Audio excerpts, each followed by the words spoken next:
a wide piece and a narrow piece.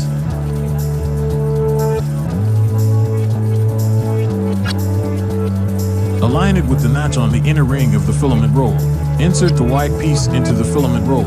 Align the triangles on the rim of each piece and insert the narrow piece until it is pushed firmly into the wide piece. Once it is pushed firmly into the wide piece, rotate the narrow piece clockwise until it slides into place and locks.